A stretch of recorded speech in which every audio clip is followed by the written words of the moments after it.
आज चाहिँ मेरो सासू मम्मीको बर्थडे, सो हामी अब केक लिएर जाँदैछौँ गाउँतिर। गाडीमा केक जोगाउनु चाहिँ निकै गाह्रो भएको थियो, त्यसमा यस्तो गर्मी। पुगेपछि हामीले केक चिकनहरू पनि लियौँ। त्यसपछि मम्मीलाई फर्स्टमा विस गऱ्यौँ, अनि दिदीलाई मिठो मिठो खानेकुराहरू रेडी गर्न हेल्प गर्छु। मैले कटिङ गरिदिएँ। त्यसपछि एउटा सेट पनि ठुलो खानु पर्यो। यसरी काँचो आँपमा नुन खुर्सानी लगाएर खाँदैछौँ।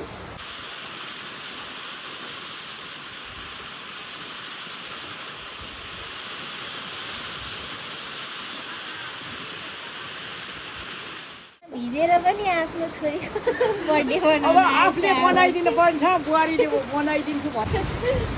भिजिसकेन। त्यसपछि मम्मीलाई मैले रेडी गरिदिएँ, अनि चिटिक्क परेर बर्थडे सेलिब्रेट गराइदिएँ। पानी चाहिँ उत्तिकै नै परिरहेको थियो।